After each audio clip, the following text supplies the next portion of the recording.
Hello, Leicester. Good start. Hello, Leicester. Thank you for inviting me. I want to get closer to you. You said to me that you're either wearing black or pink. Yeah. So I'm glad I could match your colour palette. I'm going to find out all the details. I hope they're still available in your shops. Oh, I'm sure they are. So, Liz, I mean, when I was growing up, I saw you on television. You're like hosting, you and Bruno Brooks. You're doing, I'm like, I want to do that. How did you get started? Well, my first job in the media, because I was just mad about music. My first memories are always to the background of radio. Being in the kitchen when my mum's baking, being in the park, being in a car with a little tranny perched on the dashboard because you didn't get them built in then. I'm that old. And I just spent all my time listening to the radio. I never imagined I could be on it because I talked like this. And everybody in those days was rather either cut glass or mid-Atlantic. So I never occurred. Plus, there were no women, really. So even as I left university, there was Anne Nightingale on Radio 1, and Janice Long started. And they were my role models. Yeah. Anyway, I was in a band, and I was writing a pop column for the Yorkshire Post, having left Leeds University. And then, because I have my passion for pop, I got asked to do a weekly gig guide on Radio Air. There was no internet then. So I rang round and I made a list and I went on for 10 minutes and ran through all the bands playing in the area for the next 7 days. Then they gave me my own show on a Saturday night. And then I went to Radio Leeds with my day job to the BBC to sell them a new switchboard and improve their phone-in technology, etc. And the guy said, he'd just been told this is how you get a lucky break, and I've always realised that I've had some lucky breaks. He'd just been told that his audience was literally dying. It was too old, and he had to get some young blood in. And so he leaned across the desk. He was like Mr. Burns off The Simpsons. Oh, you're a very lively young lady. Do you know anything about pop music? So I said, well, I'm in a band and I write a column. And he said, oh, I'd like to do a voice test. And I thought, well, that's the end of that then. But it was Leeds. So I got a show with two local guys, also into bands and music. And it was on a Wednesday night, 10 till midnight, bands who, like Sisters of Mercy, loads of local bands, and who've now then got to national prominence, and it was called, as though it was doomed, On the Rocks with Liz Kershaw. Great.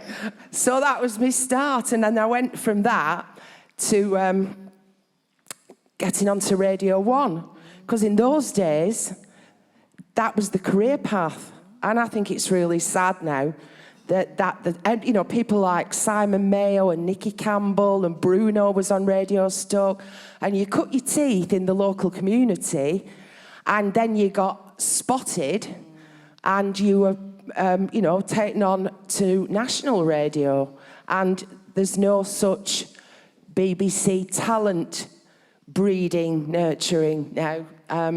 That's really upsetting for me, because they just set somebody who's been on Strictly Come Dancing or I'm a Celebrity and give them a show. And all the people like us who are really passionate about radio for its own sake, because we believe in it as a medium, as a community, when people say to me, Liz, young people, I'd like to get into radio, Liz, how do I do it? At one time I would have said, well, go and help out at local radio, in a local station, make the tea, wait for somebody to go sick, get sent out to do an interview, you know, get your foot in the door. Well, I hope people in this audience have got different recent experiences from me, but within the BBC, that just doesn't happen anymore.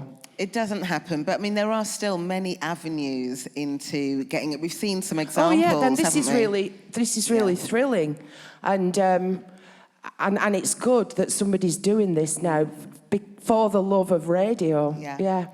I mean, I used to listen to Radio Luxembourg, like literally really quiet. Where it's going in and out and up and under the sheets. And I was just, you know, the power of the voice is incredible. And you're absolutely right. When you first started, there were very few voices that were local. But it was so relatable. You didn't have regional accents. No. You were so relatable. I mean, I'm from the Midlands, from Coventry, and it was just great to hear that a different type of voice.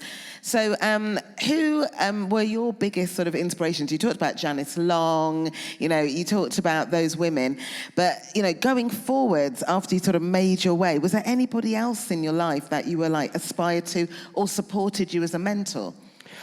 Well, I think the best thing that happened to me at Radio 1 was getting to know Bruno Brooks. At one time, he was doing tea time, 4 till 7, and I was doing the evening show, 7 till 10. And we had to do one of those matey DJ handovers. But we didn't have to pretend. We actually liked each other. And we had the banter, and we took the mickey out of each other.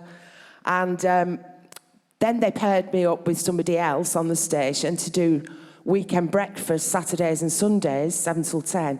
And it just didn't work. You just can't stick two people together. There's got to be chemistry, mutual respect, fondness.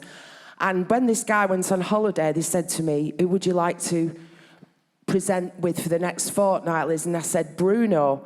And they did it, and then when this guy came back from holiday, they said, you know, you're not returning to that show. It was such a hit, and we did it for 5 years. Yeah. And people still, you know, I don't always get recognised visually, but if I'm at the supermarket checkout or something, and I open my mouth, and then the lady on the, I go, oh my God, how's Bruno? And it's 30 years ago.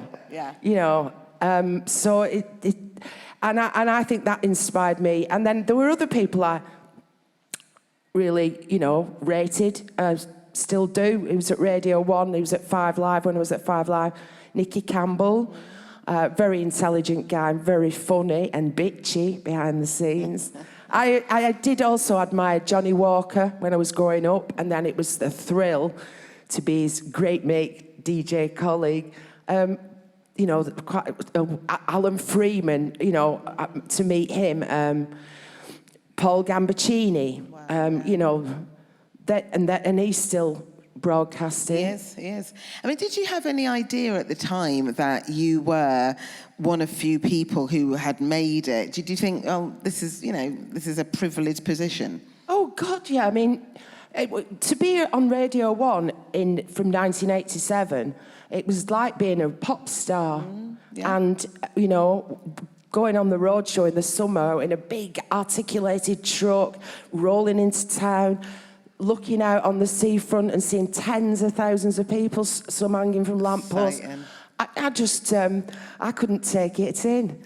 And I remember saying to Gary Davis, because I loved pop music, and I really liked, it gave me the opportunity to stick my microphone under anybody's nose and ask them anything I wanted. So it was fantastic. I was meeting all the pop stars of the day and getting them on the show. But I never, and I don't know how other people feel about this, but I think it's a very different thing to sit there in a box and talking to a microphone to your imaginary friends and to actually see the whites of their eyes out there and perform. It's a different thing. I remember I had to be shoved out of the Radio 1 backstage area by Gary Davis. I said, I can't do it. And he said, Liz Kershaw, you're a radio and DJ and celebrity now. Get out there. So, but I did, and because we got invited to everything. Yeah. And we went, and I went, you know, and the record companies would say to you, would you like to see Simple Minds? They've got a new album out. Oh, yes. Right. We're on a plane to Naples. Amazing. And we're seeing them perform in Pompeii. Wow. But I never lost the thrill. I still haven't. No. I'm still a fan. I'm still starstruck. And I still realise that I was so lucky, and I was in a position that I was a conduit between the artists, the pop stars, the music, and the people who are paying my wages, who at the BBC were the licence payers, and I've never forgotten that. That's fantastic. Because it's public service broadcasting. And that's what comes from starting your foundation in local radio. You understand, you really do. I think that people say to me, Liz, how did you manage to last for 40 years or more? And I always think, because people can hear it. Yeah. People listen to the radio and you know what your motive, they know what your motives are. They know whether you actually really love radio, you really love the music, or you just want to get on the telly and go to flashy parties. And I think that the people that survive are the ones that do have a genuine passion for the medium and the content. You're definitely genuine. Let's hear from some people in the audience. Has everybody had a question for Liz? Right here, please. Sorry to point, so rude. Take the mic so we can hear. I don't like this. Did John Peel influence you at all? You were one of my idols growing up. Well, yeah, I mean, I listened to him when I was young, and then I got there, and again, it's like you can't quite believe that you're peers with this person. And he was, I have to say that I got onto BBC Radio, there was me and my brother, and I got onto BBC Radio first in Leeds, but my brother got onto Radio 1 first through a different route, through television, and then we converged, and we had a whale of a time. We shared a flat, we had an absolute ball, and we looked after each other, because it was a cutthroat world. You know, half the time, we all know this secretly, your best mate in radio is waiting for you to, you know,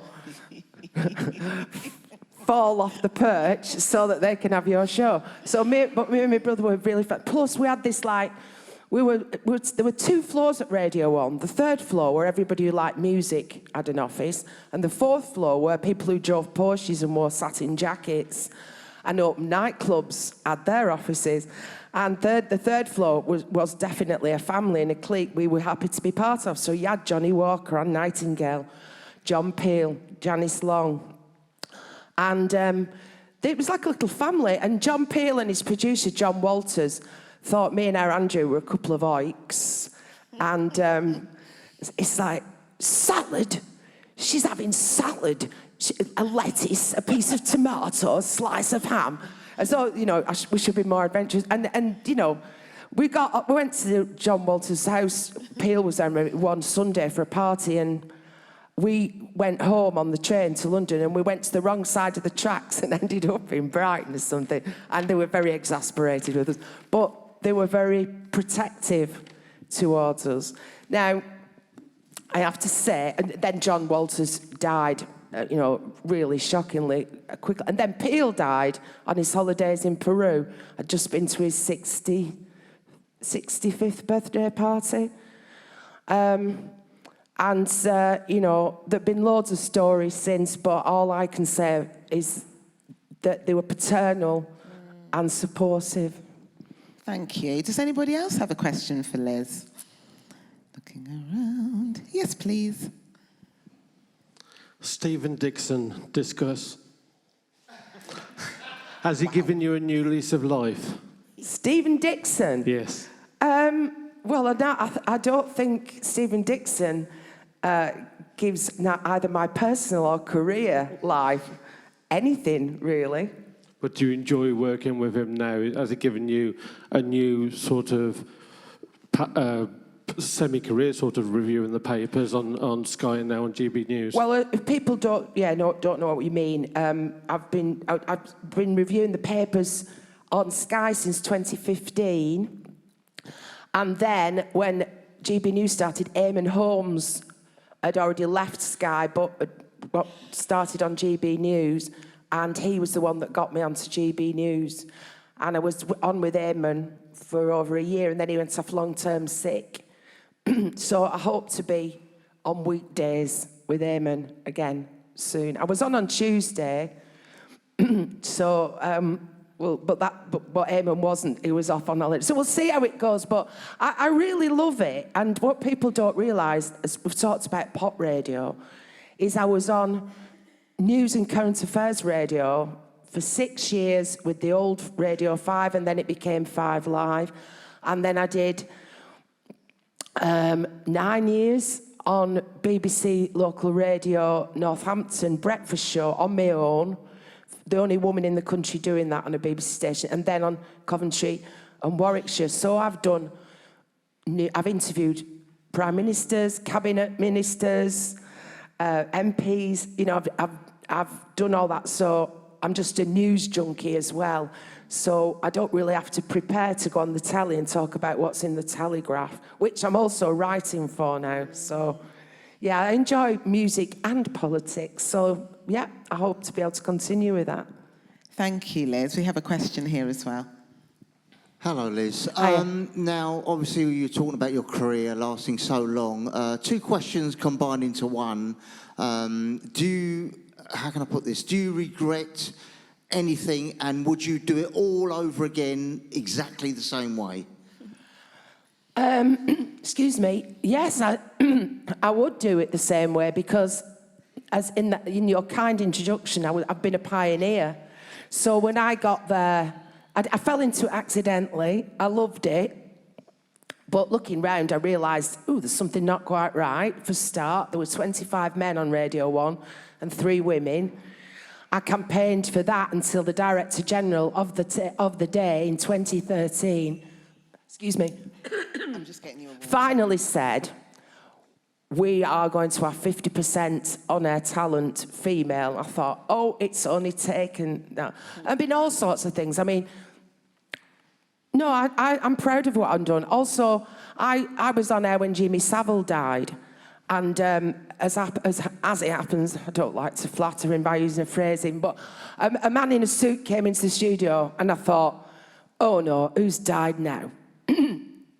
Because they never come in a suit into your studio, except they're asking you to make an announcement. So he said, Jimmy Savile's died, pay tribute to him, and walked out. And I sat there and thought, I can't do that. So I said, I've just had the news that Jimmy Savile, the godfather of DJs, keeping to the facts, has died, and there will be a lot of tributes made towards him. But some very strange things went on here at the BBC, and those stories will come out one day. Today's not the time for it, but here is the theme from Top of the Pops. Then remember what happened, and there were a lot of my colleagues who'd taken part in these tribute programmes, knowing full well. And then they had to apologise, and they had to give back their fees to charity. So that's another thing that I'm proud. I've campaigned for fair treatment of presenters pay-wise and tax-wise, because the BBC forced people into set up their own private companies, so the BBC didn't have to pay national insurance, holiday pay, maternity leave, all the rest of it. IR35 service companies. BBC denied that and I was the one who kept all the correspondence and emails, and I went to Parliament, and I gave evidence at the Select Committee. So there's quite a lot of things that, apart from enjoying myself, I think, I mean, now you just, as you said, now any accent is acceptable on the radio. In fact, it's swung the other way. So you've now got Vernon Kay doing the biggest show on Radio 2, and you've got Sarah Cox doing Tea Time, you've got Mark Radcliffe. In other words, my kids now, who I worked so hard for to pay for a private education so they didn't talk like me, are too posh. But I still think it's great that, women have the same opportunities. It doesn't matter what colour your face is, you've got the same opportunities, and it doesn't matter what sex you are, or gender, that's a different thing. But everybody, there's so much more opportunity and tolerance. And I would like to say, on this occasion, celebrating community radio, we remember the song Video Killed the Radio Star. Well, it hasn't. No. And neither has streaming or podcasting. They're all supplementary, but people, the latest radar figures show that radio listenership is still at its strongest. And you people know that you don't need a huge broadcasting house and a 500-foot high transmitter anymore. Marxism, the people must have the means of production, and you have now. Liz, that's for you, because I know you are. I thought I was being all husky. No. You need something. You need a little drink, but we need to wrap up, but not before we give a quick plug to your book. Now, it's been out for a while, but you've got some copies there which are signed. So plug your book. Well, I wrote this book. It was published in 2014, and I wrote it because I thought, I've been on the radio. Hold it. Oh. There we go. I've been on the radio for 30 years. When I started writing it, by the time it came out, 32 or something. But I also thought, I want to tell my story because, as you can see, it's called The Bird and the BEEB, play on words, The Facts of a Life at the BBC. And I wanted to tell the people who pay for it, the licence fee payers, what the BBC is like, what it was like in 1984 when I walked into Radio Leeds, what it was like in 1987 when I walked into Radio 1. And, the various shenanigans. And I was there. So the truth is not always told by the BBC or in the papers. And I must say, I am a absolutely passionate supporter of the idea and existence of a publicly funded BBC. But the present incumbents that I've had to deal with aren't always people I admire. So I just wrote it, and then I've been sitting there recently, I wrote a chapter in there about the whole Russell Brand thing, and got hounded in September by all the papers. Could I write an article? So I did do one for the Telegraph, and then this Jimmy Savile series on the BBC. Well, the BBC is disingenuous because at the end of the 4th episode, the titles go up, it says, Jimmy Savile died on October the 29th, 2011. The BBC broadcast a tribute programme to him on November the 10th, 2011. A Newsnight investigation scheduled for December the 7th, 2011 was cancelled before that date, suggesting that the BBC management knew nothing about Savile's antics. They paid tribute to him, and then they found out via Newsnight. Absolute bollocks. They also put out a programme to him in the Spangly Christmas schedules on December the 28th, and in another different one in January. So putting that at the end of a 4-part drama as recently as now, is still keeping what goes on from the public. So I wrote that. There's all the fun in there. There's about growing up and listening to the radio and children's favourites and two-way family favourites on a Sunday and sing something simple. All those radio memories. And also all the parties and, it's good. Not quite kiss and tell. But then there's the stuff about behind the scenes at the BBC. It's a fantastic book. I mean, I just sat there and had a quick flick there's some through great it. pictures of my 80s hairstyles. But what I would say, this is now out of print. But because I was coming here today, you can still buy it online, the Kindle version, or you can buy second-hand copies, 65 quid. Nobody, but that's only if somebody buys it. But there's Liz, about 4 today, of them. So I brought a box with me. £15, and you sign them as well. I'll sign it. £15. If you've got cash, that'd be great. Because I don't have. But then Richard has kindly got himself an Apple Pay machine. He's gonna. So you can buy one, and I'll sign it and have a selfie. So wonderful. Anyway, have a great rest of. I was going to come tomorrow, but then I found out it was only on today. So that's so have a great rest of the day and good luck in everything that you do, because I love radio.